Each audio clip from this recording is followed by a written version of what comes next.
That she's got to pick up. That was the right distance. He's hit that out of the ground.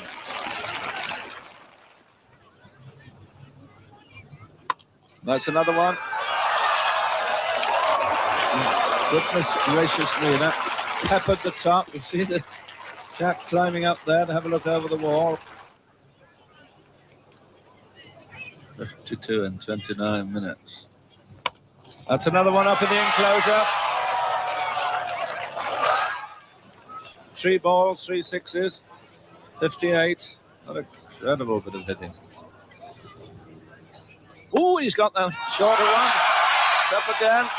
There it is, bouncing on the concrete. 4 sixes in 4 balls. This makes him 64. 4 sixes. Wonder where Nash is going to bowl this one. And that will just carry. Now he's going to be out. Caught out. Oh, he drops it. He's over the boundary.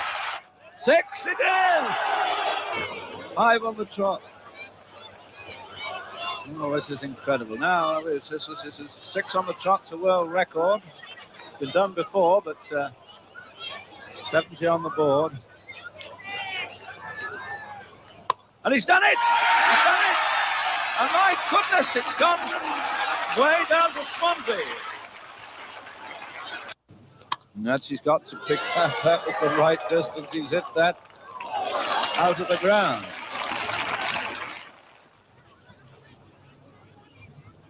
That's another one.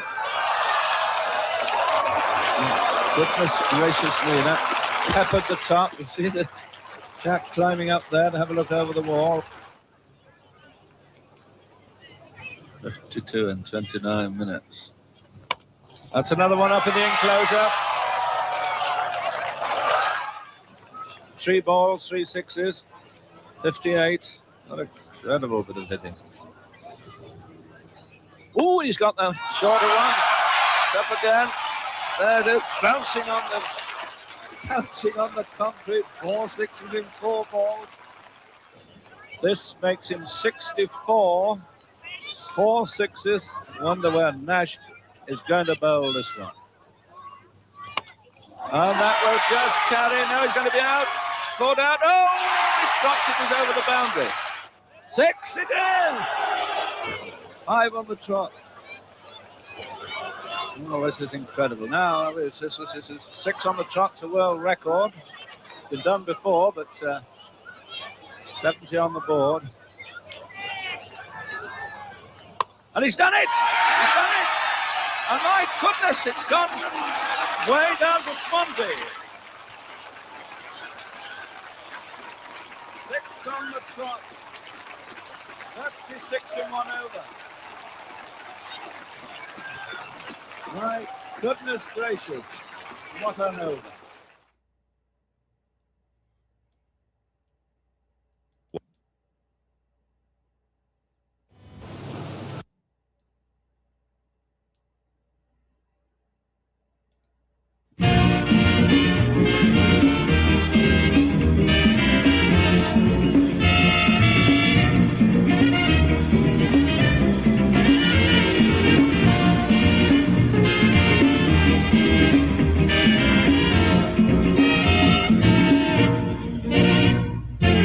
Who's the greatest cricketer on earth or Mars? Anyone can tell you it's the great Sir Garfield Sobers. This handsome Barbadian lad really knows his work. Batting or bowling, he's the cricket king. No joke, 3 cheers for Captain Sobers. Win or lose, the spectators are always pleased with the greatest team on earth. Who else but the West Indies? Men like Butcher, Joe Solomon, Canaya Davis, and Nelson Rodriguez, Conrad Hutton White, Gibson, the wicket keeper Hendricks. Australia, you lost. The West Indies is past the trophy. Belong to us. I say you lost, you know you lost, yeah. Australia, speak your mind. Australia, don't mind you lost. Better luck next time.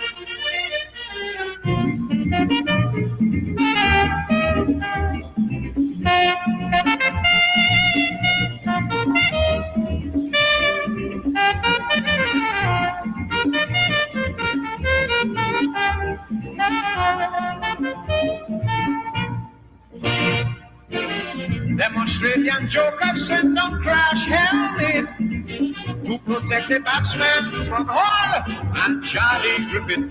I felt so sorry for Simpson. He tried but in vain. Griffith and Hall, wickets had to fall like rain. 3 cheers for Hall and Griffith. O'Neill went Australia making big riot. When he was facing Griffith and Hall, he so blooming quiet. When O'Neill did real fast bowling, is to see him ducking. And then the very guy telling so much lie, telling the world how Griffith chucking. Australia, you lost the West Indies, it's lost the trophy belong to us. I say you lost it, you know you lost it. Australia, stick you blind. Australia, don't mind you lost. Better luck next time.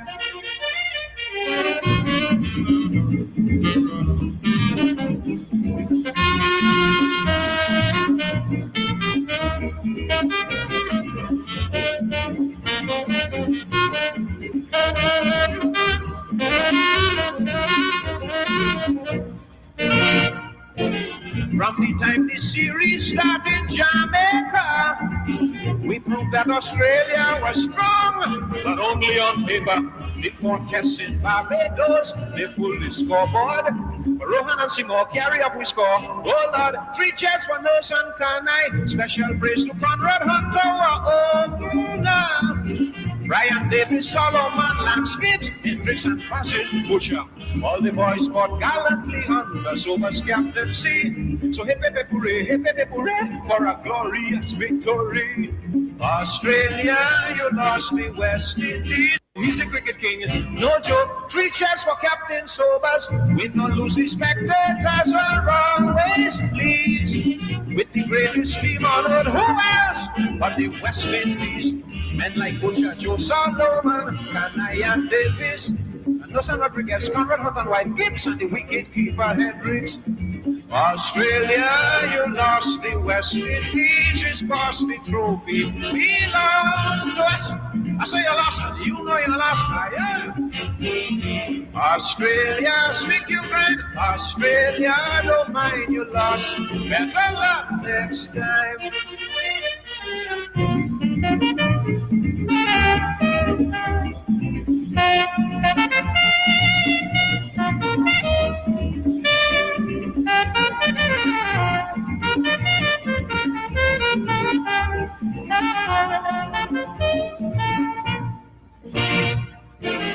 Them Australian jokers sent down crash helmet to protect the batsman from Hall and Charlie Griffith. I felt so sorry for Simpson. He tried but in vain. Griffith and Hall, wickets had to fall like rain. 3 cheers for Hall and Griffith. O'Neill went Australia making big riot. When he was facing Griffith and Hall, he so blooming quiet.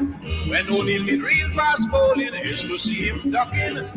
And then the very guy telling so much lie, telling the world how Griffith chucking. Australia, you lost the West Indies, it's lost the trophy belong to us. I say you lost it, you know you lost it. Australia, stick you blind. Australia, don't mind you lost. Better luck next time.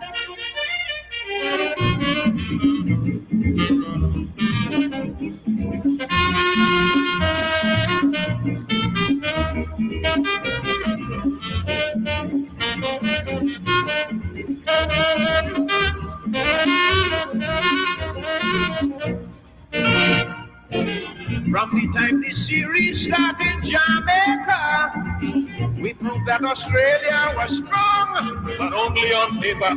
The 4 tests in Barbados, they full the scoreboard. Rohan and Seymour carry up we score. Oh Lord, 3 cheers for Nelson Kanai. Special praise to Conrad Hunter. Brian Davis, Solomon, Lance Gibbs, Hendricks and Bassett Butcher. All the boys fought gallantly under Sober's captaincy. So hip hip hooray for a glorious victory. Australia, you lost the West Indies, his boss warring trophy belong to us. I say you lost it, you know you lost, come on. Australia, speak you blind. Australia, don't mind you lost. Better luck next time. A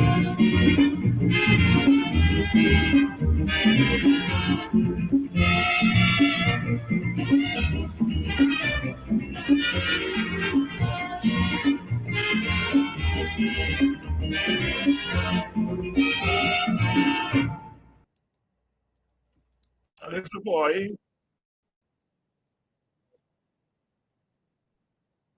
born in the bowels of poverty, like so many of us. He came from the nigger yard of yesterday and to the world of tomorrow. He turned with his strength, walking out of a little wooden home in one of the stops, one of the first stops that the slave ships made. The first stop in what is now the West Indies. The slave ships would stop in Barbados. And somewhere, some black woman and some black man was sold into slavery. But that woman and that man were the seeds of the greatest artist, as Sparrow said, not just on Earth, but on Mars.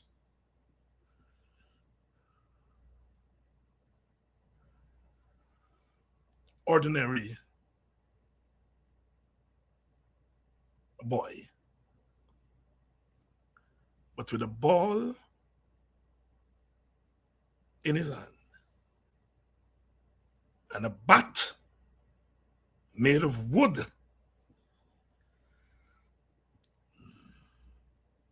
He became the most extraordinary human being. Today, we mourn the loss of Gary Sobers, Garfield St. Alban Sobers.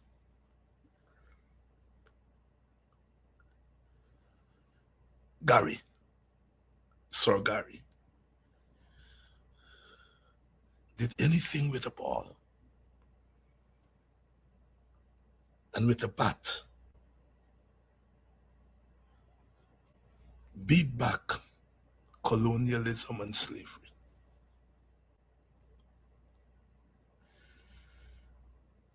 Won the war. As Sir Frank Worrell left with a set of young men to go to Australia in 1960-61, C.L.R. James gave him a note. He didn't open it. And when he got to Australia, he opened it. And the note said, if you can conquer Australia, it will tell the world we're ready for independence. So Frank Worrell team, there was a young man who had already announced to the world that he could go beyond the boundaries. With his collar up and with a swag. The African becoming West Indian, but not losing Africa. Them little boys think it's they now turning up the collar, they invented it. They think when the swag is they invented it. Garfield Sobers been swagging since 1954 as a 16-year-old. Batting at number 9 as a left-arm spinner. 5 years later at Sabina Park, he broke the record of Leonard Hutton, 365. Never looked back. And all those years, carrying the West Indies, the old West Indies and the new Caribbean on his shoulders. Never, ever shirking his responsibility. When he went to Rhodesia and he came back and Burnham told him you couldn't go to Rhodesia and come to play unless you apologize. So Gary apologized. Good evening. As I keep saying, I want, if I come back in this world, don't send me anywhere to be born. Else, I want to be born in the Caribbean. Perhaps not Guyana if you don't want me to be born there.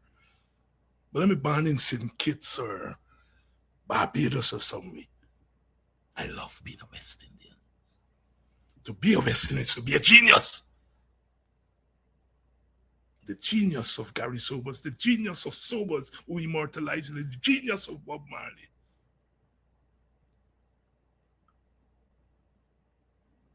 The genius of Beryl McBurney of Trinidad, dancing our way into freedom. The genius of Miss Louise Bennett. Colonization in revolt. Hey, hey, hey, me darling love, me little dove, me dumpling, me gizzada, me sweetie Sue, a ghost for you like how fly ghosts. Hey, hey. Man shall not live by bread alone. David Hines Hardy like his back, he like poetry too, because he know it. He didn't stop reading. He like Calypso too, because he know it. He didn't stop listening. We are a people of incomparable,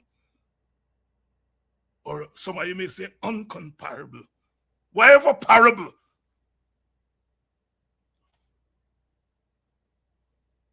We are the geniuses of the post-colonial world. Telling a story with our hands, with our voices, with a bat, with a ball, with our bodies. Martin Carter says, we are the world's hope. And so therefore I rise again. I rise again for freedom. It's a white road with green grass like love. Out of my time, I carve a monument. Out of a jagged block of convict years, I carve it. The sharp knife of dawn glitters in my hand. The sharp knife of dawn was that bat and that ball in Gary Sobers' hand. We send him back to the ancestors, knowing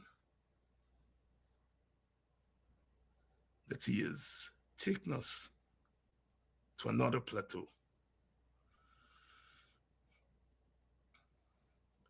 Gary, so Gary, you ice your bundle and you go where? You catch a first plane this morning and you go where? You catch a first boat and you go where? Swimming back to the shores of Africa, taking tides of genius back to the ancestors that they can send another one like you. Good evening and welcome to Politics 101. Tonight we have Amanza Walton and Dr. Adams. Dr. Adams is more intimately related to Gary Sobers than I, because he walked on the sacred soil with bat in hand.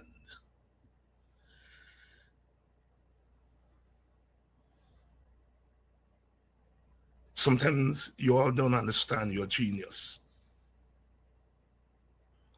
You all turn to other people to liberate you all. Not knowing if they liberate you, they come back tomorrow and say, give me back a liberation.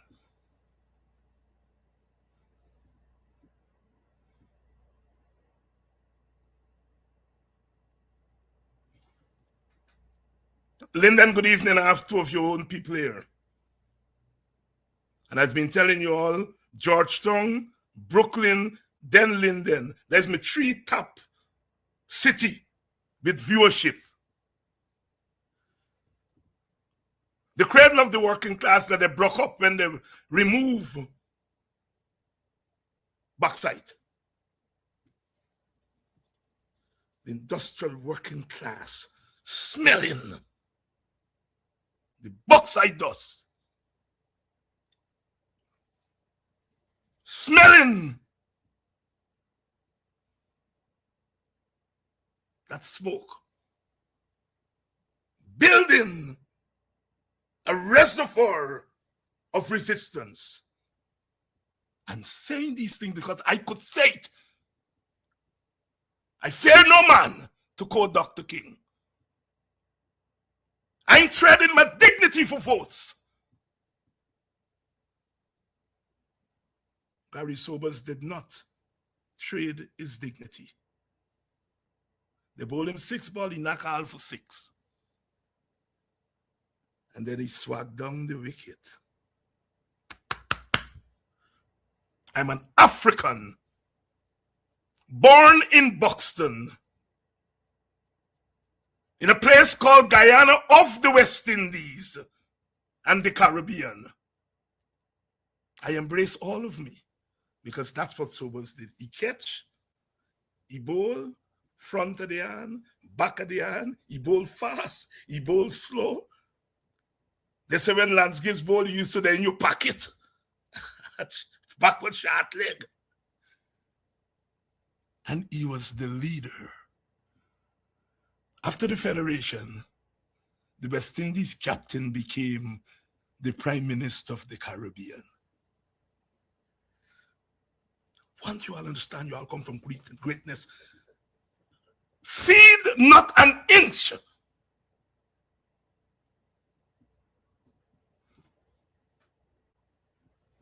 Good night, Lynette, my country girl. Good night, Eve. Good night, Cherry Jeffrey.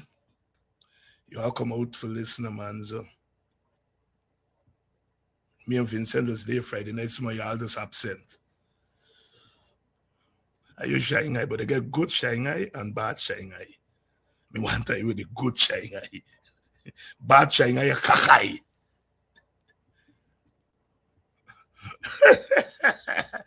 All right, Shelly. All right, Shelly. All right.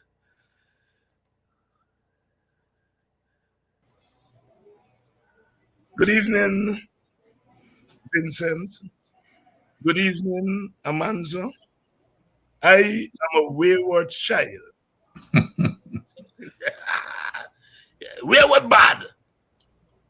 And I don't want you all to be responsible for my waywardness. So it's up to you all. No, I'll follow your whatever waywardness or not. You know, you forget to mention the genius of Dr. David Hines. The seed, that genius only could occur because of Gary Sobers. Well, you're the only. It's a collective genius born of the seed of Garfield Sobers. You're the only person who could give such a gripping tribute to the greatest cricketer that ever lived. You know, the way that you weave the history and the politics and the culture and everything else, and you know, the value of West Indies cricket to the West Indies. You are the only person who can do that. So, you know, cheers to your genius. I have to echo the sentiment. I was sitting here and getting very, very emotional because Dr. Hines has a way with words and poetry and historical concepts. The man could give a tribute. It took me back to when he gave a tribute to Rupert Roopnarine. You got to hear that. You've got to hear that. It is And he said some things that really, I think a lot of people forget. And it's a pity that we're developing a generation that lack the patience for these kinds of thinking and thoughts. Because he spoke about Martin Carter and he spoke about Sir Garfield. And there's a reason why history remembers these people and will always remember them.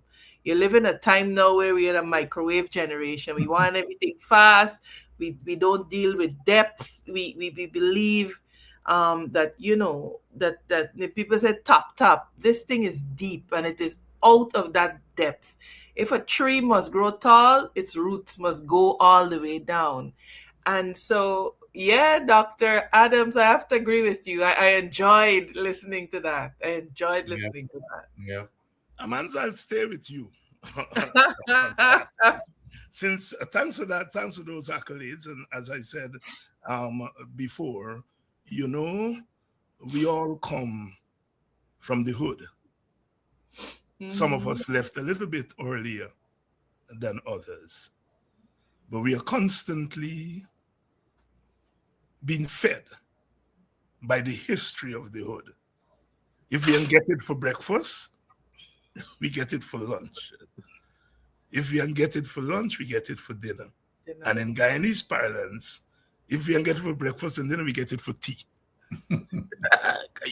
We create our own thing. Tea, breakfast, and dinner. We make lunch into breakfast. well, don't forget, in cricket, tea is at 20 to 4 in the In the afternoon also.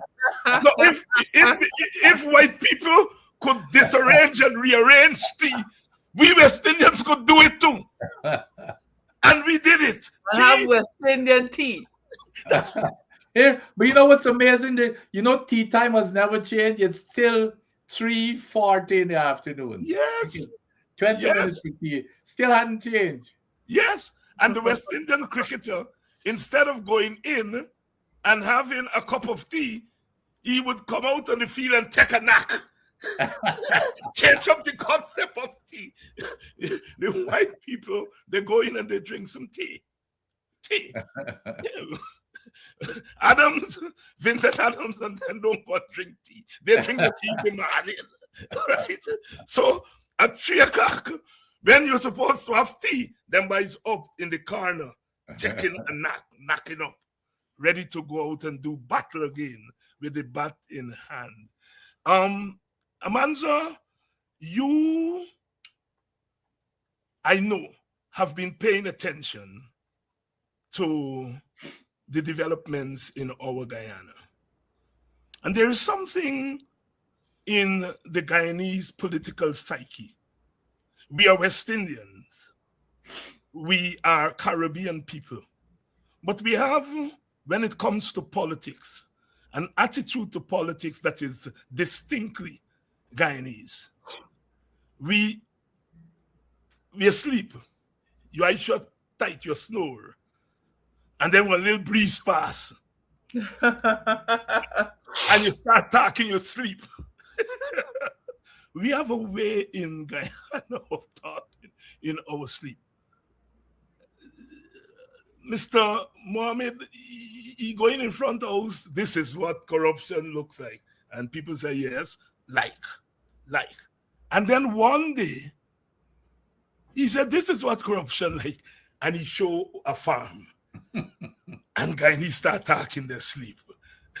They start, why is it, Amanza, that Mohammed been showing what corruption look like all the time? And I will watch, but I must snore. Then I wake up. And this one, they start talking their sleep and then they open their eye bright. Why? You're bright. You go to the big schools, you liar, and so on and thing. Explain for me. I venture to say that different people are awake for different reasons. Uh-huh. Some are awake to defend the indefensible. Some are awake because of just the sheer vulgarity of what is happening, particularly with um, the agricultural sector and the way it is being underdeveloped, etc.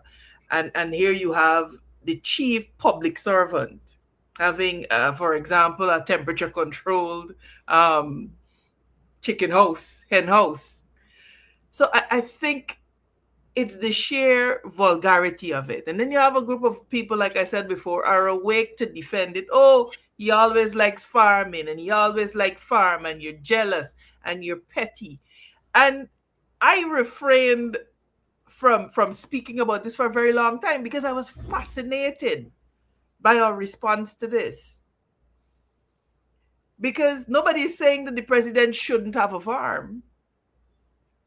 I don't think that's the problem that anybody has. And I don't think anybody is saying that him farming in and of itself is bad per se. But the problem is that you are the chief public servant and you owe the people of Guyana an explanation as to how you did this. You don't think, let's stretch it to the farthest, you don't think the people of Guyana deserve to know how you were able to develop this so that maybe they could do it themselves? Just let's take it to that extent. And then, how did you come about this? Oh, the president did this, the president did that. As far as I can recall, the president has always been a public servant. He was a minister before, the Minister of Housing, if you recall. And then he became the president, and prior to that, he was in parliament. So he has always been a public servant. So this is not a businessman that has gotten into politics. This is somebody who has been a public servant for maybe 90% of his professional life. And I keep making the point, Dr. Hines, that he doesn't owe the leader of the opposition an explanation. He owes the people of Guyana an explanation. And so these attempts to excuse it, I think it rubs people the wrong way. It is crass. I think because Guyanese are struggling to find housing for themselves, to get a 50 by 80, you got to jump through hoops. And here is one man, and there's nothing wrong with you owning acreage, but as a chief public servant, man, you can't be doing this, and the people that you stored over, the resources that you stored over are not being equitably distributed to your population. Why must a Guyanese jump through hoops to get a house lot? It is unfair. It is unconscionable. And I think that is what rubs people the wrong way. Just the way that the Guyanese people are suffering and the way that you have $1 billion farm and you expect us to believe that about $60 million in loans could develop a $5 billion farm. It is an insult to our intelligence. And I think that is what you see people rebelling against.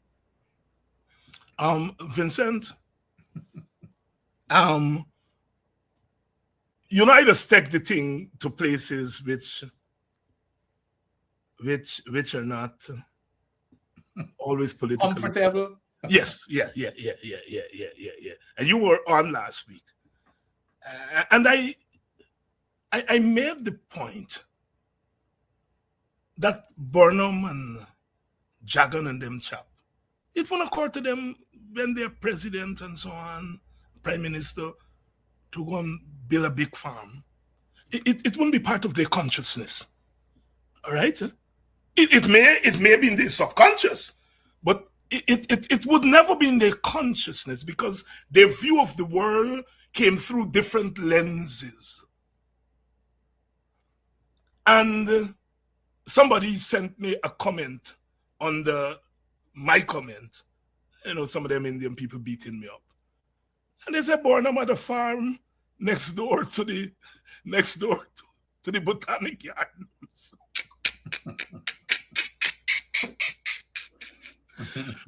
Well, the truth of the matter is that Mrs. Burnham had a cow farm. She used to mind cow and so on near to the gardens. But it is the obscene corners that leaders push people. Now, clearly these are PPP supporters. They know better. That's why I wouldn't think they know better. But by your nasty action, you push your own people to insanity. Because to talk about a farm near to Botanic Gardens and a 150 acres land is forcing your people to defend you, but in the process of defending you, becoming insane, politically insane. Amanza, I don't want you to think because the last time you talked, they roast you when you try to get in to the minds of the people. They tried to roast me. They try for you. Let me know I'm saying it. It happens, and so we sometimes, as a country, as a totality, miss moments because it's half the country saying this thing is obscene. The next half, no, it's obscene, but not saying it's obscene. And who is it? Samuel Selvon used to say, we are not Caribbean if we can laugh at ourselves, right? At the way in which we move and so forth. Talk to me, Vincent, about this moment and the way, look, we talk about sobers, eh? C.L.R. James, in describing sobers, he said sobers was the fusion of time, place, and person. He came at a particular time, decolonization and independence. He was born in a post-colonial society, small islands in the West Indies, but critical to the evolution of the modern world, Capitalism and Slavery by Eric Williams. He said, but sobers, not only there was a fusion of time and place, but as the person sobers, he had the capacity to absorb the energies of the time and place. So he describes sobers as the embodiment of that fusion of time, place, and person. And I think sometimes in Guyana and the Caribbean, we don't look at fusions. We see things linear, linear, straight, one way. And we don't look at fusions. And they were reminding me in Buxton that everybody get a little farm, mind the chicken, mind the duck, mind the fowl, they will mind something. So there is a almost organic relationship to farming in whatever thing. So nobody can read and spell for them when it comes to farm. And when they look through the window and they see their little farm, the little garden, the 100 chicken, and you're telling them here about mega billions, that fusion already occurred in their minds. And so therefore they took this expose by Muhammad to another level. Talk to me there. Well, you see, that's why I like being on programs with people like you and our MP Amanza. You guys trigger some words in my mind. I've been looking for some apt description of this thing. So when I hear vulgarity, I mean, it could not have been described any better. And just everything that the MP said is absolutely on point.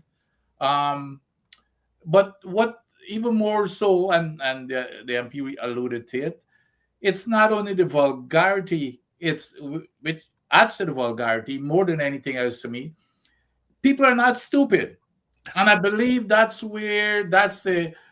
just the impasse of them believing that people are stupid and they can get away with anything. People can see and understand the disparity of the wealth distribution across this nation. And especially when you tell us through one piece of your mouth, go do this, go build wealth, and then, here it, I'm going to give you, everybody should apply for a piece of land, a plot of 50 by 80, whatever the piece of, and then you got to wait years, and you better have connection. So while the people who came up with very little means, while they're waiting for years, here you are having a piece of property that can hold, somebody made the calculations, over 2,000 plots of land.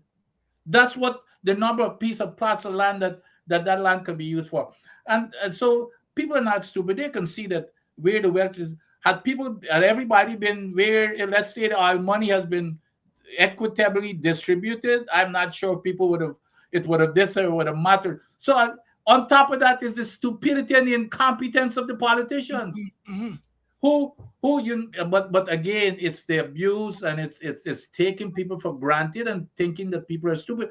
But it's even beyond that. It's the fact that in this country, the people, trust me, the people they want to speak out, but they can't. They can't, because of the intimidation and the retribution if anybody raise their head. And they take the government, these folks, the leadership knows that, and they take advantage of it, and they abuse that understanding. So this year it comes to light. And let me say one thing, and again, this is not no ordinary. This is the chief. This is the chief official of this country that should follow the law, set an example. Look, when I hear and I saw and read people writing saying that if you accuse, you've got to prove. This is absolute nonsense. In no rule of law country. That's why we rank 76 out of 144 countries with a score of 50 out of 100 when it comes to following the rule of law. Let me tell you, and in the United States, in the government where I worked, there are, for every government agency, there is, I think it's like 12.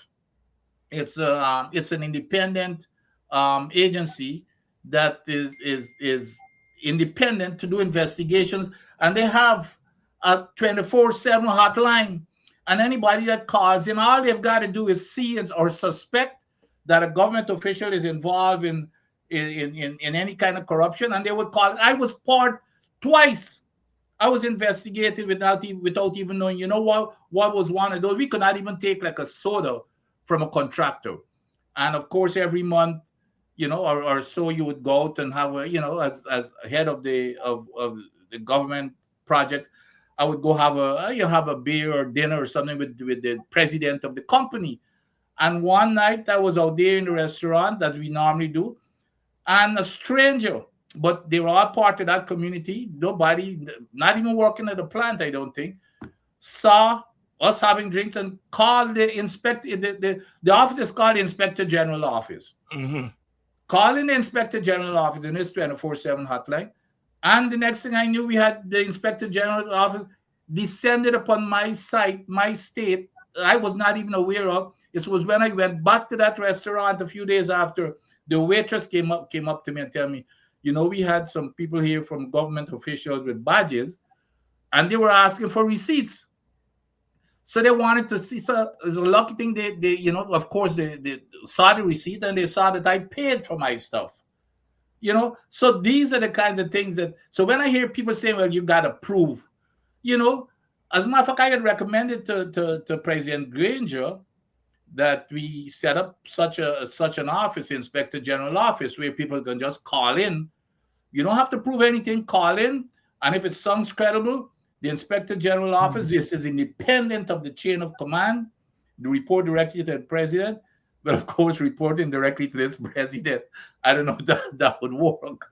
But anyway, so when I hear people say, "Well, if you're accused, you've got to prove that," that's absolute rubbish. In any diplomatic conduct, and people would understand it and trust. This here is about trust. The people do not trust this government, and that's what's causing all the uproar now in terms of people being awakened by what. Yeah, Natasha, young lady from my village, she texted me yesterday and she said, "Mommy, she mother,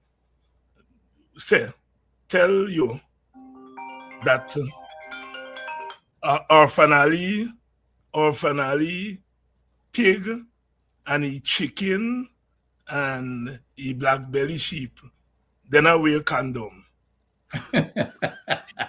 It took me a minute because you all know about Nancy's story when people dead, and there's a Nancy story about this man he get foul, but all of them a woman foul. So he buy a foul cock. He buy a foul cock, put the foul cock in the pen. The foul cock a thread. But the lady folded and lay. He study here. Then he said he discovered the foul cock away French letter. So the moral of the story is that some people fold pen too poor for grow. And they had other people, them fold pen, and lay, they get privilege. And that lady, she just said, Mommy said for tell you that finally sheep and he come and he pick them. Then I wear condom. But when you have, because people in there who mind in the little fold, that just tell me they're in the village, you buy 100, you got cater for 10, 15 go dead. Then you got for cater for so. So by the time you get down to it, of the 100 chicken, you really 75 you're dealing with.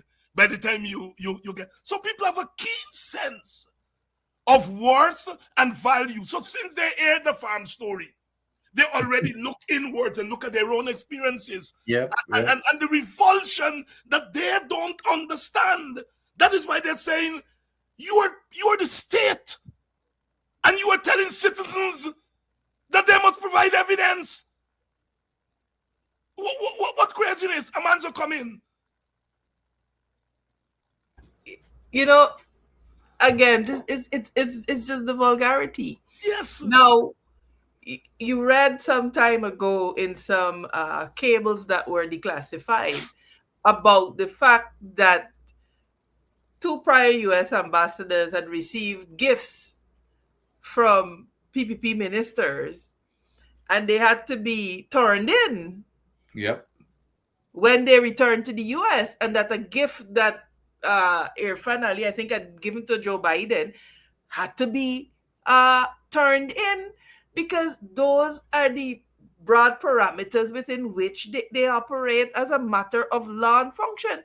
And no system is perfect, but there is a bare minimum level of accountability. And I think very often people want to throw out the baby with the bathwater because they can point to imperfections in that system too. They say, it's all corrupt. I don't agree that you should throw the baby out with the bathwater. We have to develop a minimum standard operation as it relates to public officials and their assets, right? Not because people, I am a lawyer, I could work, I can, I have a legal practice. And so there are explanations that could be given. But you should, by all means, give them, because you owe that to the people of Guyana as a as a public servant, and as somebody that operates in the National Assembly. This is why the Integrity Commission was formed, to make sure that public officers declare their assets and that people are satisfied. The people of Guyana, the taxpayers, the teacher that goes to work every day to teach our children, and then got to go home and mind your own children, and we take out PAYE at the end of the month. The nurse that goes to the hospital, understaffed, overworked nurse, and we take out PAYE from her at the end of the month. Those are the taxpayers on whose backs this country is built, and those are the people that deserve answers. And how dare Irfan Ali get on the television and the social media to lecture us and to try to red herring us by looking at Azruddin Mohammed and whatever his antecedents were. The character of the person asking does not necessarily negate the question being asked, and it doesn't absolve him from answering the question. And so he must answer the question. He said, he would lay evidence and he would show Where is it? Where is it? Because one on one in making two in the situation, and everybody knows that. And oh, we must trust them. Freddie Kissoon said the president called him and show him his papers. So I guess we could all move on now because Freddie has seen the papers. It's utter hogwash. And I will venture to say this, Dr. Hines and Dr. Adams. You talk about politicians putting people in corners. Nobody can put me in a corner. Good. You have to. I said earlier on your previous show, we have a crisis of civic imagination. And people are allowing themselves to be led either by the fact that they got to survive, either by the fact that they've decided, you know what, this system is already so broken and I might as well get in where I fit in and drink some of the soup. Mm-hmm. And then they want to tell people who are independent thinkers and who can think for themselves that something is wrong with you. You're stupid. You're this. Why you just don't go with the flow? Why? So the bondage that we find ourselves in, I want to submit, is of our own making. Is of our own making. Nobody put we in bondage. We have literally lift up ourselves and put ourselves into it by refusing to do better, by refusing to hold those accountable, to account those in authority, by holding them to account. And it incenses me more than you can understand, because I know that right now, Doc, times are so hard in Guyana. The businessmen are crying out. The contractors are not being paid on time. They got contracts from last year that people have executed and have not been paid. But you know what? They're not going to say anything because guess what? Well, you know, we don't want to speak and jeopardize the little bit that we get in before we don't get any. The teachers can't afford to go in the market. You got 3 Belanje for $1,200 in the market. 3 little bygones. So how are Guyanese existing and living? It is hard out there. People are going to bed hungry. And you have the president with a farm that could feed maybe half the population. Amanza Walton here tonight. Doc, let me take you in a next direction. But before we go in the next direction, Go ahead. let me add to the perspective here. And I think I said this, and this here is important. And I think we talked about this last week. This here is not just a one-off thing. Okay, it's part of the culture. It's part of the culture of this party. And you can even go for, look, you remember the president himself said that, oh, there are many others who've got a whole bunch of land also. Mr. Nandalal said on Thursday morning, I couldn't believe it. Mr. Nandalal said, well, it's not 155, it's 60. And 60 is not any big piece of property. He said that 60 acres is a small piece of property. You know, when people are fighting like hell to get a little 60 by 40 feet or whatever the heck it is. But here is the problem, and people are seeing through these type of things. It's part of the bigger scheme to enrich all themselves and friends and family. Don't forget that there's a bill being put forward right now for unlimited benefits for the same president who's got this big farm and everything else that who is maybe being subsidized by the taxpayers or billed by the taxpayer. Oh God, how much more do you want to now put forward a bill? Look at Jagio's mansion and whatever else assets he had. You're gonna put forward a bill to have unlimited benefits basically, plus what you have. No, oh man, the taxpayers are seeing that. Why? You have 58% are in poverty, and I believe that number is even higher and is going to get higher. You've got those people struggling for a little piece of land, and you're telling me you've got all this land making billions. By the way, and I don't know if there's rumors that the beef and stuff and poultry and everything coming out today is being sold to Exxon. But my point is that's even contributing to the inflation and the prices. Exactly. So on top of that now, so you're making possibly a whole lot of money right now, millions or billions. And then on top of that, when you retire now, you still want to have unlimited richness on the taxpayers' backs. That people are not stupid. They're seeing these type of things and understanding it. And I'm so glad that both you and Amanza went there, because here is the government, which according to our constitution should be looking after the welfare of its citizens. Every constitution in the world has that clause inside, that the government, the state, is supposed to look after the welfare of the citizens. And part of the welfare of the citizens is to help them to mitigate high cost of living, high prices in the market, etc., etc. That's the role of the state. The state has been dragging its feet on this, and now we are finding out that the head of the state could, through his economic ventures, could be affecting the prices on the market. I think that's an important thing for people to understand, that he is literally skewing the economics and affecting the other farmers who may not have land of that scale. Now, Dr. Adams said something and it made me laugh when he talked about Anil Nandlal talking about people who have land. And Amanza Walton name has been called as the people. So, when you think about the fact that what these people are alluding to is a house lot that I purchased in Linden, a house lot that I, who grew up in Linden, purchased in Linden.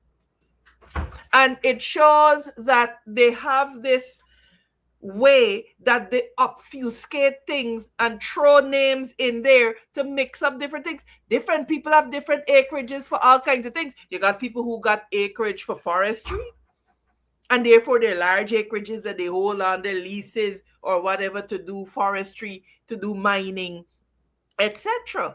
This is prime real estate on the Linden Highway in the middle of the development corridor, with a venture that is undermining the economic and particularly the agro sector. And I think it is important for people to contextualize things, because you know what I am concerned about?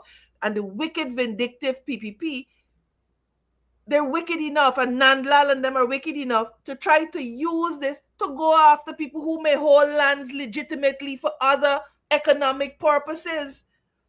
Yes. And then say, oh, y'all were crying out, missing the point that this is the president we are talking about, that is paid by taxpayers and has a constitutional responsibility to take care of the people of Guyana, that is engaging in business ventures that are undercutting Guyanese who are trying to make a living. And I think that context is important. Context is important. Yes, since you mentioned Nandlal, because Nandlal, he just can't help himself. His mouth runs, and he should put his foot in his mouth most of the time. Even in this program, could you believe that? You know what that man said in his program this Thursday? He said, well, some of them saying that I got 40 properties. However, it's not 40. Well, tell us how much it is. Now, I'm hoping that somebody is going to pick up on that, because now he put his foot in his mouth to expose, well, instead of staying quiet about it, he said, but it's the arrogance. He said, somebody mentioned that I've got 40, but it's not, I've got some, but it's not 40. Well, just as how you don't want to say it's 155, tell us exactly what that number is. You're the Attorney General, and people are accusing you somehow that you're not in the up and up in terms of how you get in this property. Clear your name and say whatever it is. Is it 20? Is it 30? But you say it's not 40. Is it 39?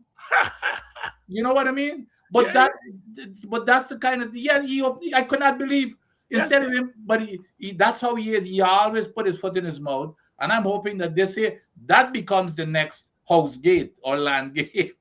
But gentlemen, what they will do is this.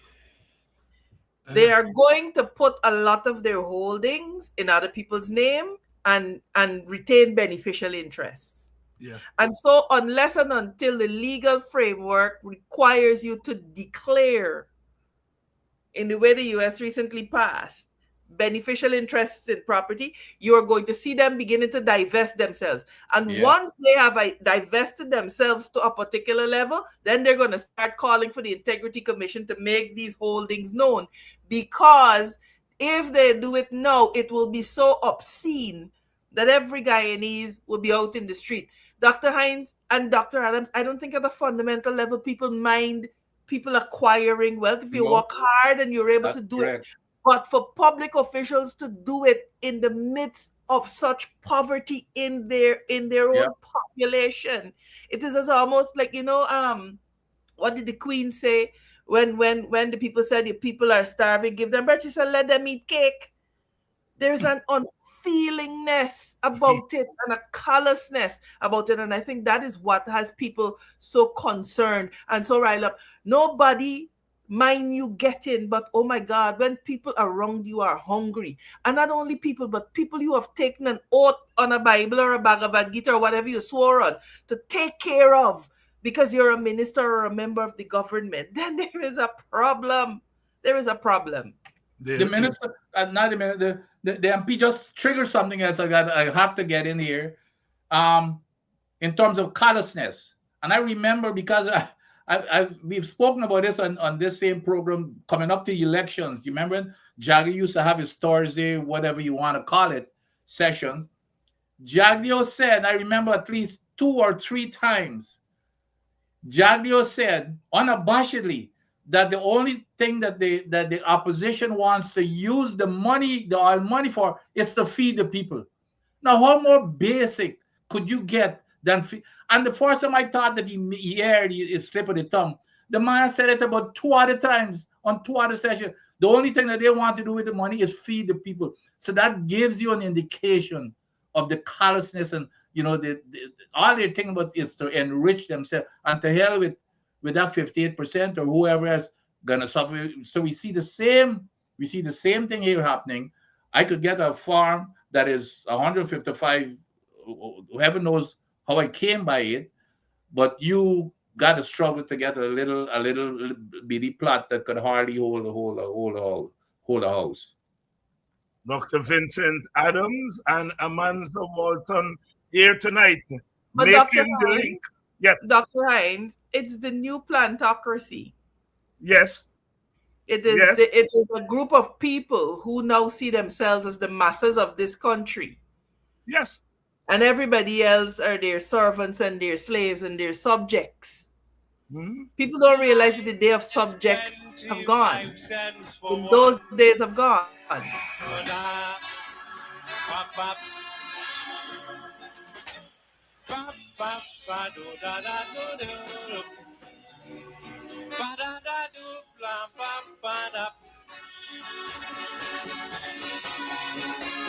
I said, well, partner, everything that you just said was true. Money today have no value. And if you argue, people going to say that you're funny and tell you how you can't eat the money. It's true you can't push the money down your throat, but people still not getting the money's worth, and the vendors and them so fierce. They just raise the price when something gets scarce. 90 cents a bunch of cressel. Pak choy is $1.50 a bundle. 75 cents now for potato. Some places is $6 for tomato. Callaloo bush, $1.50 in tongue. And carrot selling now $2 a pound. So if you brave to still go in the market, I could tell you that you're only taking basket. Badado, babado, badado.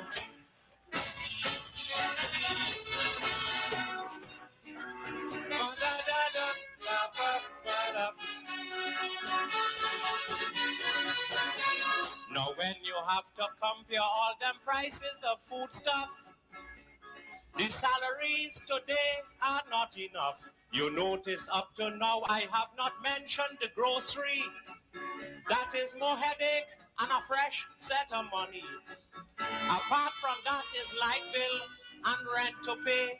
God alone know how people are making out today. I could tell you then, people catching the aunt, uncle, and nenen. 350 now a pound for shark. Carrot is $4, that ain't no skylark. $6 for redfish, that is advantage. Some places is $5 a pound of cabbage. Ripe fig 180, green fig 45. Poor people only struggling to survive. Imagine cauliflower, $5 a head. So it's cheaper to buy marijuana instead. Ba-do-do-ba, ba-ba-do, ba-do, ba-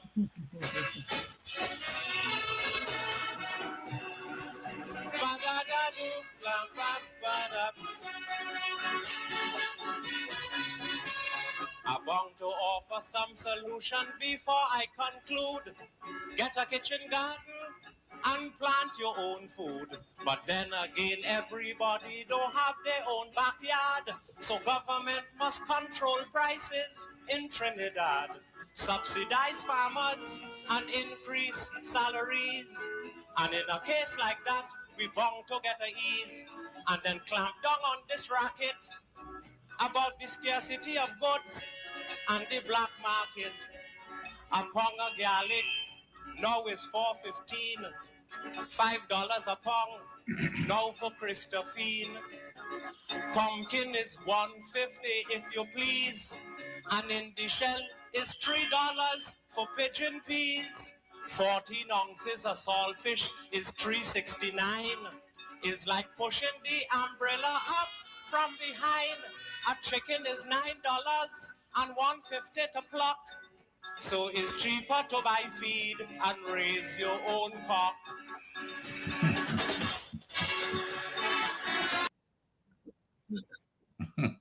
The Calypsonian there and Lord Relator is singing that in 1981. 45 years ago. Yeah. He wasn't living in Guyana of 2026, but in the Caribbean prophetic tradition, the Calypsonian is in the present, but he's also projecting far into the future. And one would think, by the way, Vince, that's the man that sing Gavaskar. Oh, is that right? Okay. That's what he said. Lord Relator. The prices, and as the Calypsonian does, he lays out the problem, she lays out the problem, but he said, well, here's the solution. The government got a role to play. Subsidize small farmers.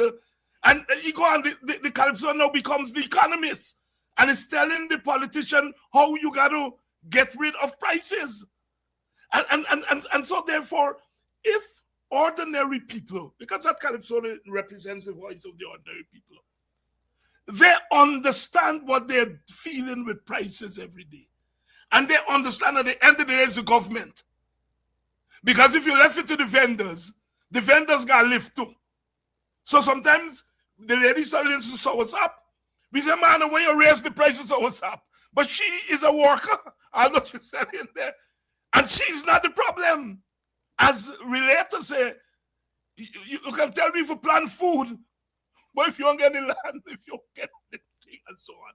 And so ultimately, it is the government's role to deal with prices. And Jack, a few months ago, admit that prices are too high. But the government has not done anything about it. And now I think we are getting a peep into why the government is not doing anything. Because the government, through its members, are part of the economic problem that we are facing. Amanza, we don't even have a parliament that can step in and defend the people against the tyrants, the tyrants in the executive branch, the tyranny That's the word I'm looking for. The legislative branch cannot step in to protect the people from the economic tyranny of the executive branch. And so here we are. Here we are. And while I have you there on the parliament, you served in the parliament before, wasn't the best experience, but you're serving under this parliament, the 13th parliament, the mother of all abuse of the legislative branch of government, almost a year. And how many sittings? 1 or 2 sittings. Amanza, I'm putting it to you because you are a lawyer, like when you all cross-examine people, I am putting it to you. You can put it to me, countryman, Dudu Sanko. You put it to Mr. Sanko, your skirt was not properly said. You can't put nothing for me to me because you've not been there.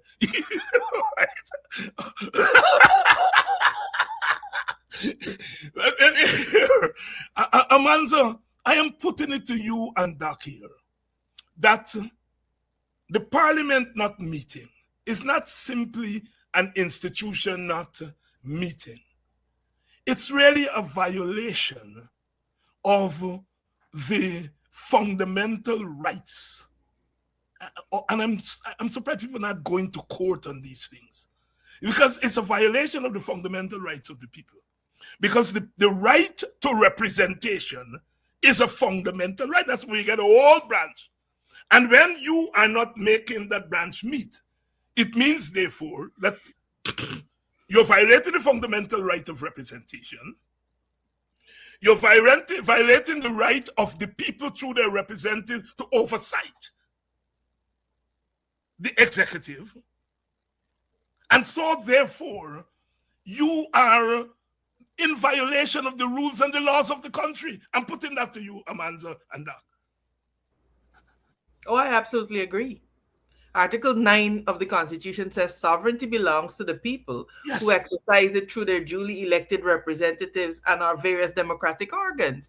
One key such place is the National Assembly, is the Parliament of Guyana. And to the degree that Parliament does not meet is the degree to which the sovereignty of the people is being undermined. This is the degree to which their voices are being silent. Because I tell people, and you know, Doc, we have got to reimagine Guyana and our the construction of our institutions, etc.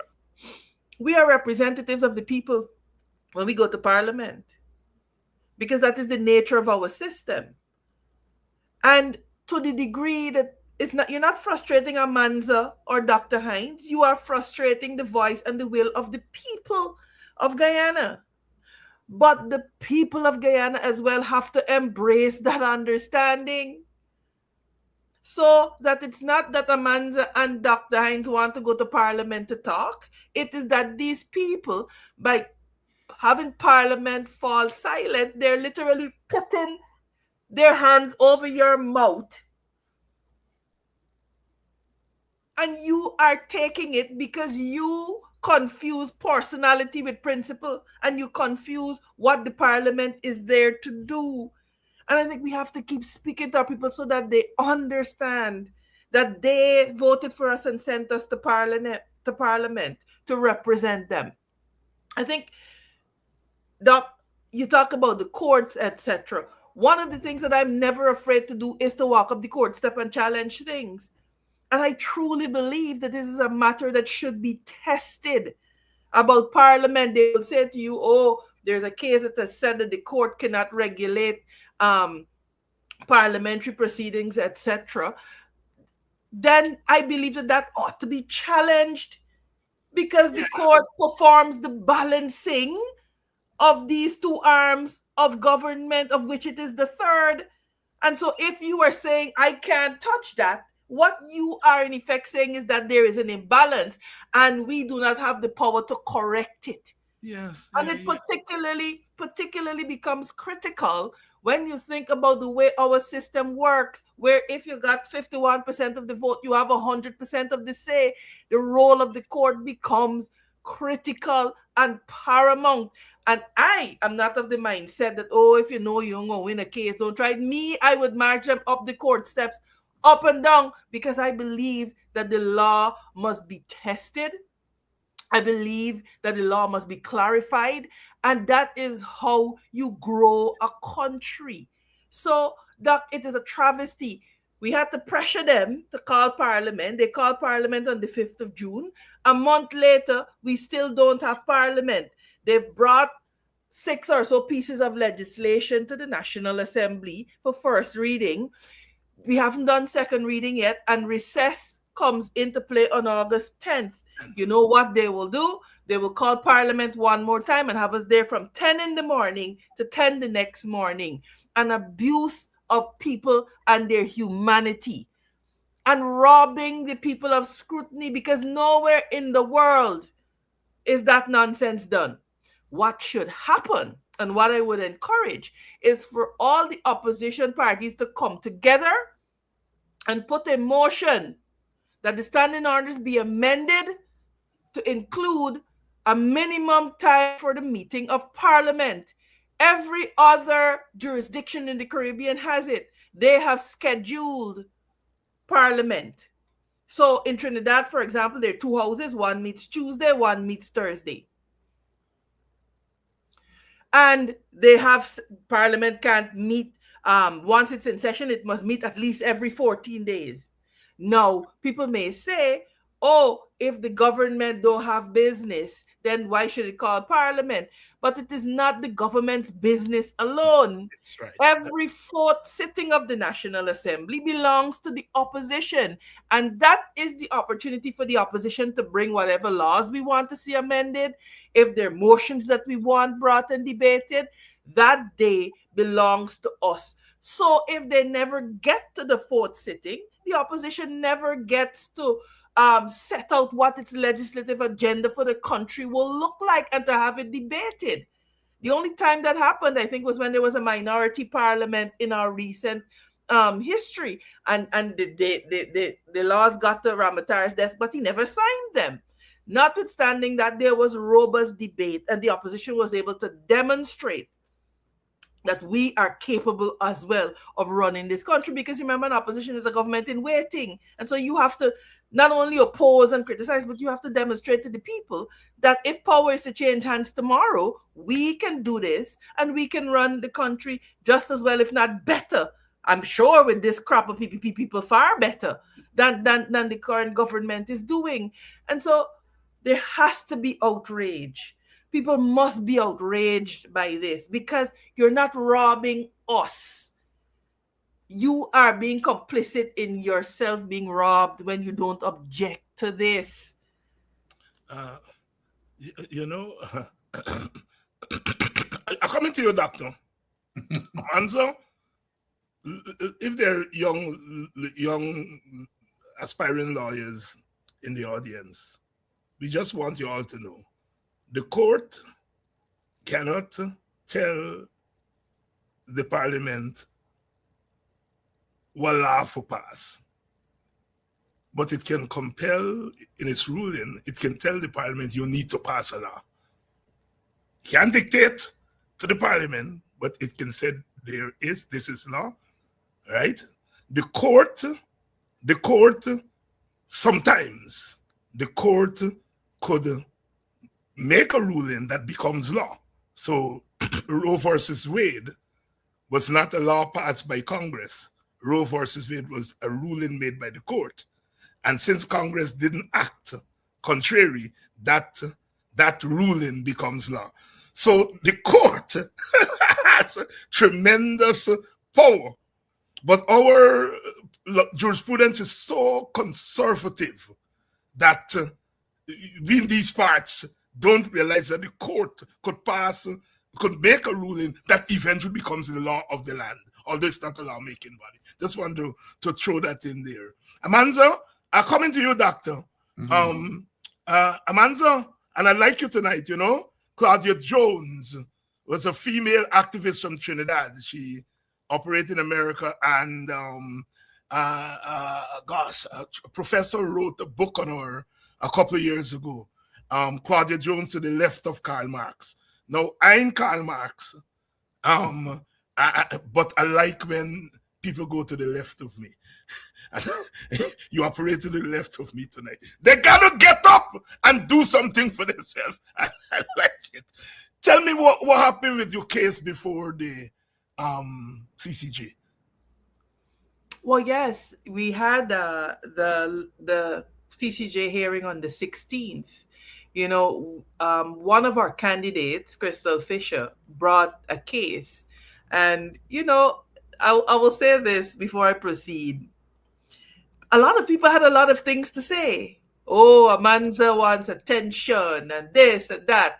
And we persisted. We were slapped with like $4 million costs in the low courts because Anil, Anil asked.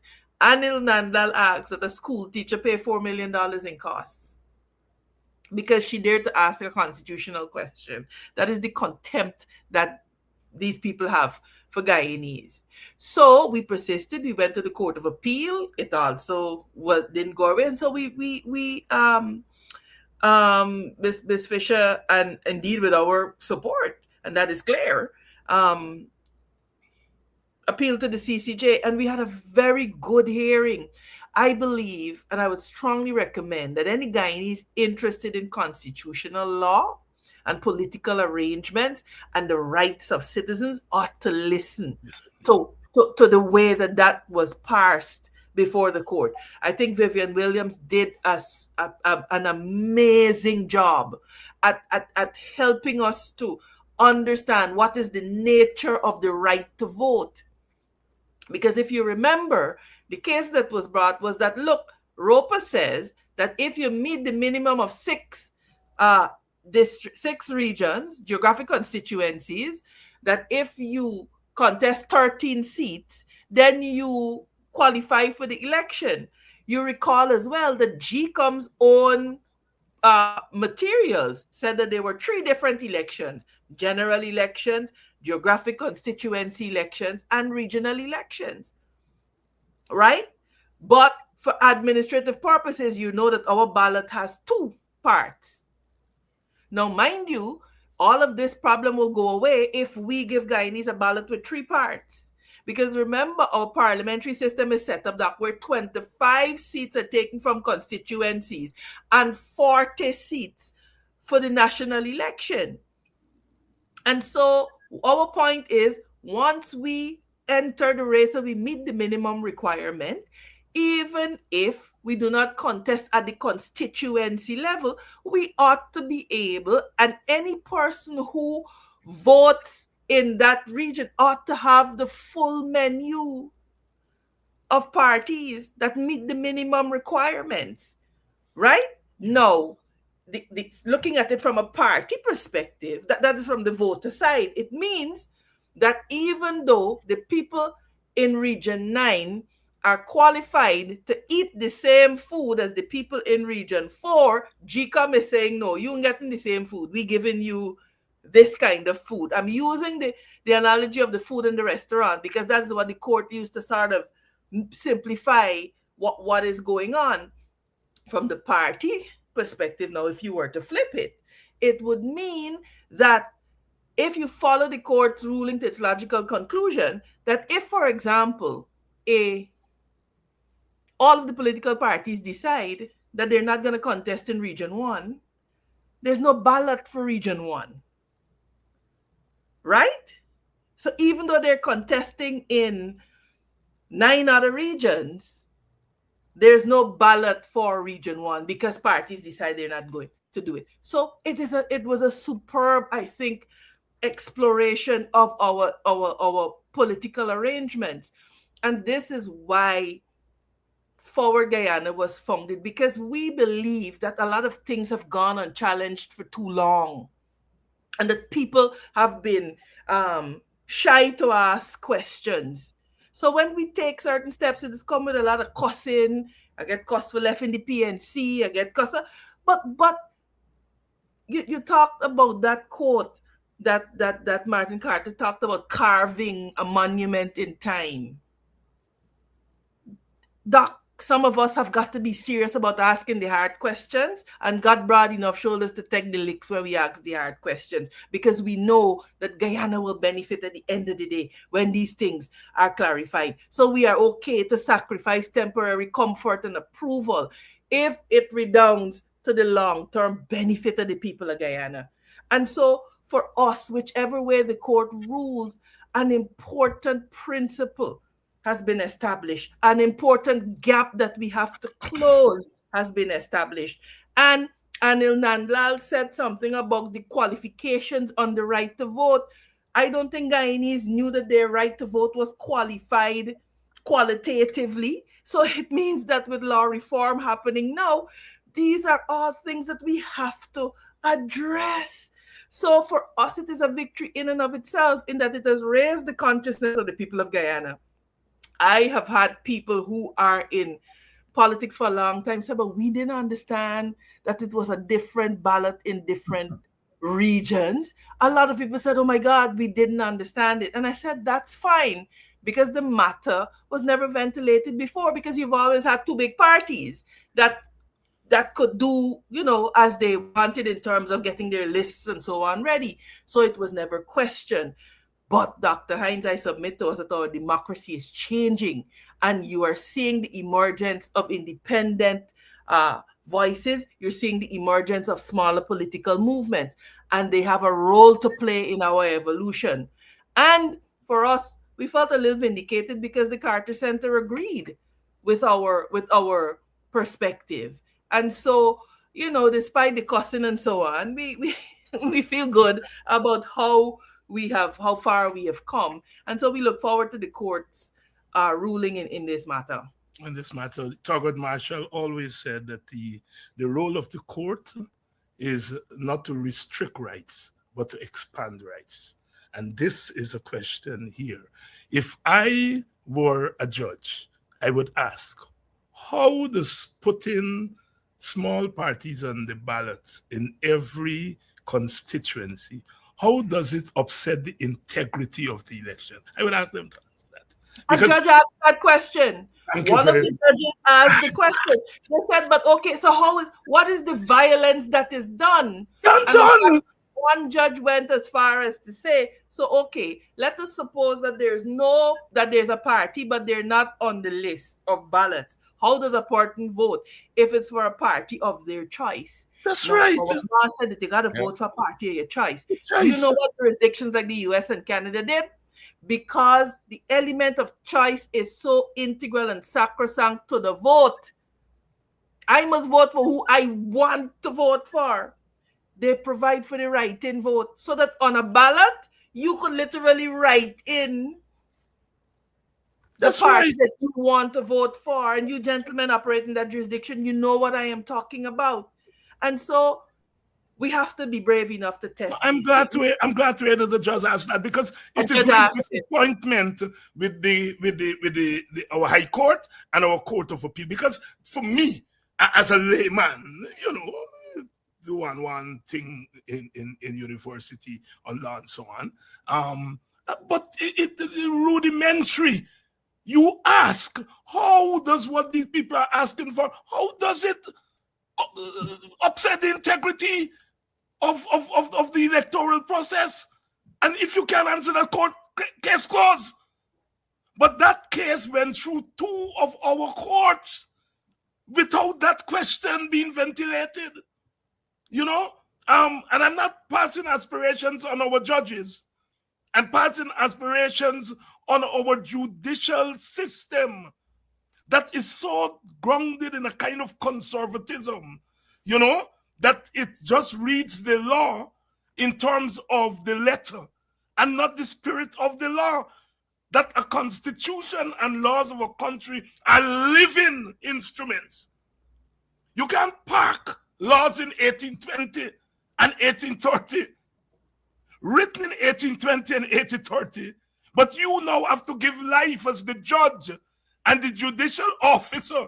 You have to give life to that which was written in 1820 or 1920, and we're now in 2026. But anyhow, I am a lawyer, you's the liar, and so there's your story. Doctor, you are the environmentalists, and as we would say in the village, you buy Adams. You gonna talk about the people water contaminated and all kind of story. And you know you're not get your luck side. But I am pleased to inform you that I heard through the grapevine that the people Lord, what is this? Are you all hearing me? We're here, Doc. We can see you and hear you. We hear you. Oh, okay. I heard through the grapevine that the people buy thing for sanitize the water. Is that true, doctor? Well. The short answer is yes, but I'm going to get back to that. But I want to get back to this whole thing about the legal issue in Parliament. And last week, again, it's about this guy who cannot help himself, Nandalal. Yes. Last week, if you recall, and you remember when I had the symposium for APNU a few weeks ago, I remember what I said in the context of independence, and what I said. Guyana is not a democracy in the way that it is functioning for all the reasons articulated by our great MP. You cannot have independence without a proper democracy. So that was my conclusion, and I articulated several examples as to why Guyana is not a democracy. So, and on top of that, I have never been a believer, I guess because I grew up in the American model of governance. I've never been a fan of the Westminster model. For the three pillars of a democracy, which should be independent, are of course legislative, judicial, and the executive branch. In Guyana, the two branches are the same. It refused.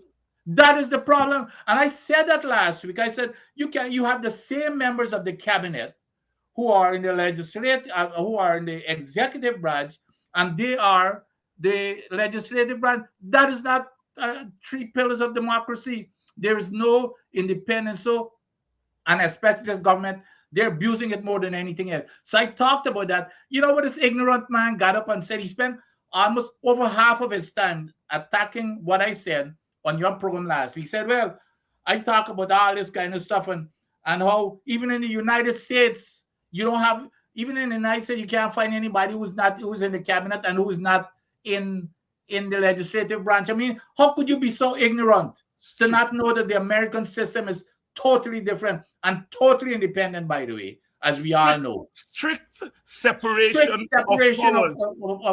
And this man, doesn't know, like a party doesn't know that. He's so ignorant. The man said he specifically said, not even in the United States where this doesn't happen. But anyway, going back to the strict separation of power and checks and balances. Those are the keywords. And they call it the Madisonian model. If you tell me Attorney General don't know that, let me see the walk of the whip in Parliament. I saved the video. I saved the video because I don't think for the Attorney General of the nation to say something as stupid as that. Anil Nandlal, I want to say to you, gentlemen, Anil Nandlal does not care. You have to understand that when Nandlal and these fellas speak, they speak to provide fodder to their sycophants, to run out there and to carry the message. Yep. He don't care whether he's right or whether he is wrong. This is why they're comfortable doing it. And it is to the point. Listen to me. We are the laughing stock of the Caribbean, We are the laughing stock of the world, People do not understand how people hold us in derision. And the first thing they ask is, what are Guyanese people doing about it? How you all are allowing this in your country? Guyana is a study for people outside of Guyana because of just how much nonsense we accept, even if it's from politicians within our own political parties. So that I want to ask us, let us not come off of this question of reform just yet. Absolutely. I think you've hit upon something there, Doc. about the executive and the legislature being fused. That's And right. we're talking about electoral reform. And I want to submit to us that we must make a big hubbub about changing this system. If we got to Absolutely. go back to a bicameral legislature, so be it. If we have to have a house at the top and a house at the bottom, then if that is what will make Guyana move forward as a multicultural, multi-ethnic society, then we have to be brave enough in our time to say that that is what has to be done. I have heard Anil Nandlal say in the case yesterday that, oh, how now we challenging this? 6 elections have been held with this model. So that means that it is right. That means that it must go unchallenged. And Yeah. that is the mindset of the man that is the chief lawyer of the state that Yeah. ought to be the guardian of the constitutional rights of Guyanese. Yeah. That is his mindset. And here is a blatant example of this abuse that I've always used. We all remember the famous parent company guarantee for an oil spill. You remember the famous Judge Kissoon's ruling. Do you know if while this case was still in litigation and the appeal, Parliament, as the MP knows because she was in Parliament, they went in and passed an oil spill bill to override Judge Kissoon's ruling. So that's with using their one seat majority at a time. So that is so when this guy talk foolishness, but this is something that people need to know, that this man he's so damn ignorant. He doesn't even know what exists in. I know Yankee. Yeah, I know he talk, and so now you start stripping it. But here's something else that he said to show you how stupid and ill-informed he is. You know, my good friend and one of our famous lawyer, Melinda Janke, who has been fighting in the environmental cases. The man come out and abuse down Melinda in public, said that Melinda knows what she's talking about, and the EPA Act says this, and she wasn't even around when the EPA Act was written. Guess who wrote the EPA Act? Melinda Janke. And this man is saying she wasn't nowhere wrong. She didn't know what she's talking about. And she was the one who wrote the EPA Act. That is to show how ignorant and foolish this man behaves. You walk on the volcano whenever they call But anyway, to get back to the GW, to the water. The water story. Imagine water is the most basic and most critical substance to human being. More than oil, more than water is equivalent to air that you breathe. You cannot do without the two. And in Guyana, these people have the north. But again, it gets back to what we started talking about with the farm. They just believe that people are foolish. What you see and smell and hear is not what exists. Here it is. You have I have to tell you, I live in Guyana to see that brown grungy water, and they're telling you it's okay to drink it. It's only aesthetics, even though the science says. For example, the acidity is 630 times the minimum acidity that is under the regulation, 630 times. And they're telling, so when I wrote about it now, they come back and say that I misrepresented it and all kinds of stuff, which is absolute rubbish because the facts, the science doesn't lie. And even your eyes don't lie. I don't care what the science says. And I see that water that looks like that, I'm not drinking it. I don't care who tells me to drink it. And I wanted them to show me that any one of their government officials are drinking that water. Let them get on television and take a glass of that water from the pipe and drink it. That should be what they want to be. But guess what? I heard the same. I was informed also, Dr. Hines, that just a couple of days ago or so, they've made a big order for aluminum sulfate. Well, guess what aluminum sulfate does? It removes the grounds from the water. So what that is telling me is that they have not been treating the water that they're putting in the pipe for people to drink. So now they've placed a big order for aluminum sulfate to flocculate all of that grums and take it out to the water. That's what, they placed a big order to get aluminum sulfate. But it just, again, to show you, with all of the oil money, they don't care about people's health. That's what it is. And the environment. Go drink it. Go kill yourself. Yeah. And when we get sick, we're going to go to the United States or Canada or someplace else. We get flown out with a helicopter or whatever it is, and you stay there and suffer the consequences. But go drink it. Go drink stuff that is dangerous to your health. That's what we're dealing with in this country. Amanza Walton MP, Dr.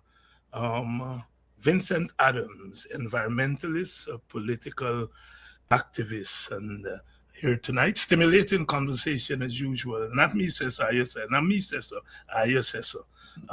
Y'all using big word for me here tonight, stimulating discussion and so on. But I love you all very much. Abigail Abrams, I love you, love you, love you. Shelley the Ritter, always with us here. Sherry Jeffrey, all of you. Eve, Lynette Zephyr McGurl, Lynette is my friend, Doc. Years. Memorial Day weekend, we used to hold a big Bostonian Guyanese party. The whole of New York, Brooklyn used to come and so on.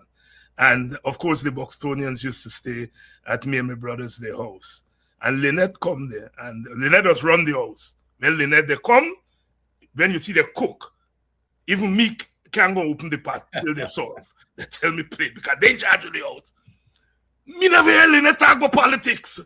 When the social media thing start, and we started, me see Lynette up on every program. I said, but we was catching Morgine. I said, Morgine, me and you is friends since I was primary school. You never hear you. She said, I will never used to talk politics in front of you because we say you is the politics man. And when we come by, you a party, not for talk politics. This thing has pulled out a lot of people who you never know had a political bone in them. And they are more political. And these are people who are close to me. But I said, we wanted to give you a break. We come to party, so we are going to engage you in politics, but we were always paying attention. And that's part. There's the up and the down, huh? And that's, I think, the up of this moment is the way in which social media has democratized our society in many ways. And I agree with you, Amanza. It's for us now to take what social media has given us and to turn it into a real democratic ethos. What we have is a democratic opening, but we have to turn it into a democratic ethos so that we can turn this democracy on its head. I am where you are, Doc. We ain't got a democracy, but dialectician would say, well, we do have a democracy, but it's stand up on the head. And we got turn it up on the foot. But Doc, we understand that it wasn't perfect, but at least it was working up to this point. We understand if you have the majority in parliament, okay, they got the vote. But this here is being abused, for example, when you're not holding meetings to even raise issues and have a debate over it. The United States, this is not independent. The United States got to tell you to hold a meeting. Yeah. That's what happened. And then when you hold a meeting, it's just for a couple hours to pass a bill because of that the executive branch wants to say, well, okay, we want 50 or how many billions of dollars. The same executive branch brings it to the House, and then the same executive branch voted to the majority. Now you tell me, if that's not a conflict, and craziness, I don't know what else is. You see, it's a conflict, but it is a conflict, I want to submit to us. The problem that we have is that we've set up a political system and institutional arrangements that depend on the conscience of the office holder. And that is a mistake. That's exactly correct. That's exactly correct. A mistake. And if you look around the world, you will see that, in certain jurisdictions, even though heads of state try to go beyond a certain thing, their institutions say, hold on. Yes. Yeah. But we continue to make the mistake of believing that we could keep arrangements that and oh, well, look, let me just depend on the fact that it's a good boy or a good girl, get it. That does not work. You have to Yeah. set the system up. You have to assume bad actors and set the system up to resist them. And Doc talk about a democratic opening. And this is with me, he just butted a little bit. I agree about the democratic opening. And I keep saying that the emergence of parties like Win, Forward Guyana, etc., is indicative of a particular appetite in the people of Guyana. And we will be erring if we Absolutely. ignore that appetite and try to put them back into these camps. We will be missing the democratic opening that is being asked of us. It will require us to Absolutely. be stretched, right? Because we've never been here before. It will require us Yep. to be brave because unfamiliar things are naturally threatening. Because I know about this. We are comfortable with this here. So, but our country will never develop beyond that because we cannot have a system that does not assume that bad actors will take the helm. Bad actors have taken the helm, and the Guyanese people are paying the consequences. The most practical example is the Cybercrime Act. Passed with a particular intention, but being weaponized to silence critics of the government. And so, this crisis of civic imagination, Doc, we as the leaders have got to rise up and address this moment and lead. Leaders must lead. Leaders must Yep. lead. Amanza mentioned a few minutes ago about the fact that we have a unicameral legislation, meaning that we just have one house. Our brothers and sisters in the Anglophone Caribbean, they all have a second house, the Senate. In the United States, they have it called the House of Lords. And the House of Lords has what is called a soup. In the UK. In the UK. In UK, Yes, right. yes, House of Lords. And they have in the House of Lords, it has a suspensory veto. When a law is passed by the House of Commons, the lower house, it goes to the House of Lords. They can hold that bill for 6 months and don't give their assent to it. After 6 months, of course, it has to go through to the head of state. But by holding it for 6 months, what they do is that they put that bill into the public domain. They put that law into the public domain for discussion and so forth. So as we talk about constitutional reform and constitutional change, perhaps Doc and Amanza, that's something that we need to talk about, the value of a second house Yep. of our legislature. It's not the people say, well, these things will hold up government. Well, what's what gonna happen if a bill, if the pensions bill take another 6 months to pass? What gonna happen? What gonna happen? You're going on as though these bills need to be passed immediately as the government want them to pass. No. We have to have institutions in the system that, as you said, Amanza, to say, stop, not so fast. The select committee idea is fine, right? But that is limited. We need something. We need another house of our parliament to serve as a check on the lower house. You see, my of course, you British folks. I grew up in the United States system. Basically, I loved where accountability, and those folks in Congress and in the Senate, they're held accountable to the taxpayers, not to the politicians. They've got to go there, and if they fail their community, they're voted out. So there's no, and when you look at something in the United States, such as the 60 vote. I don't know why the name is escaping me. I'm probably getting tired. Filibuster. The filibuster. The filibuster is not a law. It's not a constitutional law. No, it's part of the quote-unquote standing orders of. That's right. Of Congress.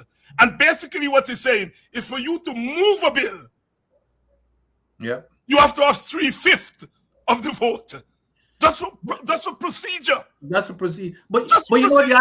the other thing that I to be honest, I just learned that in even though I was at that level of work, I never realized that even against the president. You remember this bill that just went up to the president that he refused to sign? The bill still became law after it sits on his desk for what, like a few Yes, days. Becomes 2/3 of law. You know, Muslims. if you refuse to sign it, it It becomes goes law back, after the and 6 days. 2/3 of both house vote. So it is over. The president has a veto, and Congress has the right to override the president's Override the veto from the yep. and what that man used to do, Ramatar, is what they call in America pocket veto.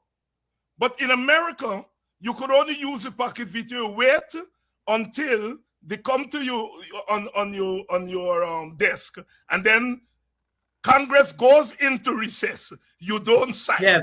Yeah. Right? They play that recess quick.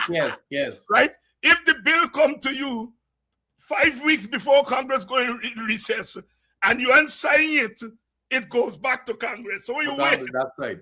Send it to me the day before Congress go on recess. Yep. I sit on it. Congress can't do nothing because they go on recess. So even where there are tricks in the system, the tricks are limited. They're limited. Yep. And you can't start from having parliament forever. That's right. You know, That's right. That's right. My sister, my brother, thank you all so much for stimulating discussion as my audience. Anytime. Here tonight. And I said last night that part of my pain in Guyana is we don't have intellectual discourse. We have academic discourses, maybe. And I'm making a distinction between people who are bright, read a book, pass the exam, and people who may not be bright because they read book and pass exam, but their ability to look at what's happening around them and to make sense of it, to bring all the elements together and to make sense of it. When our foreparents said stone their bottom river in a no sonnet, they had to have science in mind. Stone their bottom river in a no house and at. You not live in one house, you not know what go on inside the house. All right? That's tremendous philosophical thought. And so therefore, it is that I miss. It is that I miss in the elite discourses. You say it, you say civic imagination. And imagination is what matters to me there. Yeah? Because man shall not live by bread alone, he has to live by imagination. Somebody had to imagine the freedom that you and Vincent and I had. Somebody had to imagine it. Yeah. For it to become a reality. What Professor Netterford calls the creative intellect and the creative imagination. And you put the two together, you get a Gary Sobers, you get a Bob Marley, you get a Beryl McBurney, you get Eddie Grant and Usain Bolt and whoever else. It is the fusion of the creative intellect and the creative imagination. And what bothers me with elite discourse is we can't even say standpipe discourse, because even when a lady used to cuss by the standpipe, they were cuss with no philosophy. Cuss with no philosophy. When me auntie said, you will go school, she said, me have to wear one panty, and she didn't say panty, she said something else. If me have to wear one panty, you will go school. And sometimes today, I cry as a big man because she died decades ago. And what she wore one panty for, she didn't get to see it in us. And that's what I'm calling the intellect of our people. My auntie had plenty intellect. Plenty. And it pains me when we can't, as sons and daughters of enslaved people and indigenous people who underwent genocide, and Indian people who were confined to the barrack yards, people whose life was about the alienation of even themselves. They alienated from their labor. You dip on the plantation, you're cutting cane, you're doing this, but you hate the cane. It's the product of your labor, but you're alienated from it. What crime? And we today cannot look back on that and say, we have to push the sky. We have to push the sky. And I'm there with you, Amanza. That's why I tell you tonight, you start the Jones. Right? Left of Karl Marx means them old-time Marxists.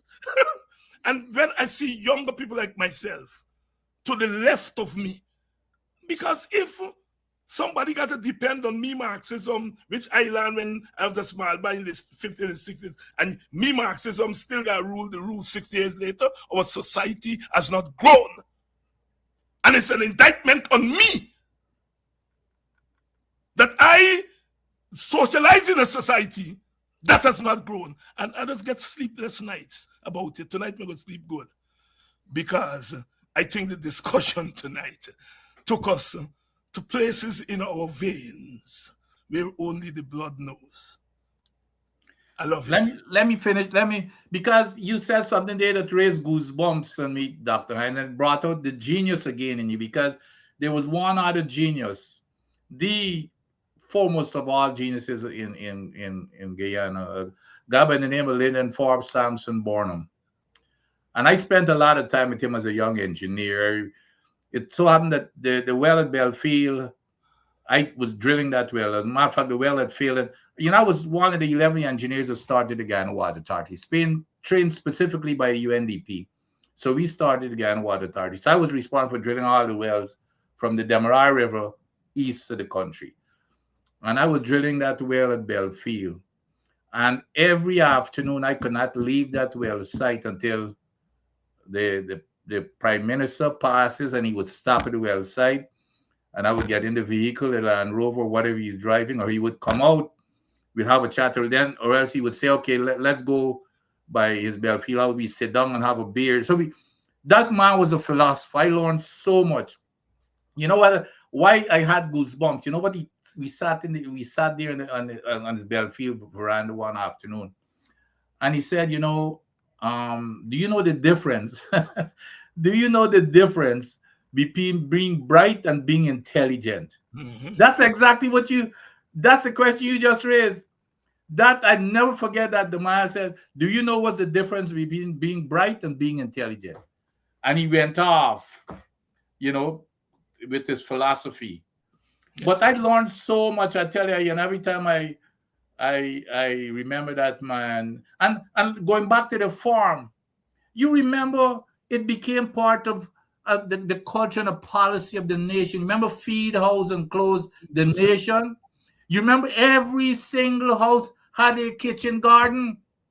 And this man was now berated by these folks because he banned foreign imports of food. But could you imagine, everybody had a kitchen garden. People never used to punish to get food, and that prices were stable. So that was the best. Let me tell you something. When in all of my training as an executive in the U.S. government, I used to use that policy statement to feed, house, and vision statement. Feed, house, and clothe the nation. All the time as examples. And people used to be amazed. It's the most succinct, comprehensive, fold into a very small package. That encapsulates entire nation needs and direction. Feed, house, and clothe the nation. And you remember the houses, I remember those self-help houses in Mortar and Walton and around those areas, and then feeding, like I said before. And by the way, you used to get free seeds to plant. Yes. Maybe free seeds to plant. Yeah. I used to go to school 7 days a week, because Saturday and Sunday we working in the school garden. That's right. We had a school garden too. Yes. I am the youngest in the lot, and we had a school garden. Yes. The garden used to supply hot meals. That's right. During the for school. Gentlemen, we are a small nation. And even if we get to 1 million people, that is a mid-sized town in some parts of the That's a world. small size town. Run a mid-sized city, run by a mayor and 12 councillors. A committee. That's right. God, my God, we can't get it right. And by the way, for the record, Lyndon Forbes Sampson Barnum had a garden at the back of that house at Belfield. Yes, a garden, not a farm. A garden, a well-kept garden. It was, to fill up his backyard like every other citizen. And he had fact, a big. And in fact, when I was a little girl, the parapets were planted up, not with floral plants, but with food, pigeon peas. You could pass on with parapet and pick pigeon peas. I mean, so now, and you know what pains me the most about all of this is that how we as a nation have been robbed. Simply because you don't like the idea, you don't like the man that this idea come from. Yeah.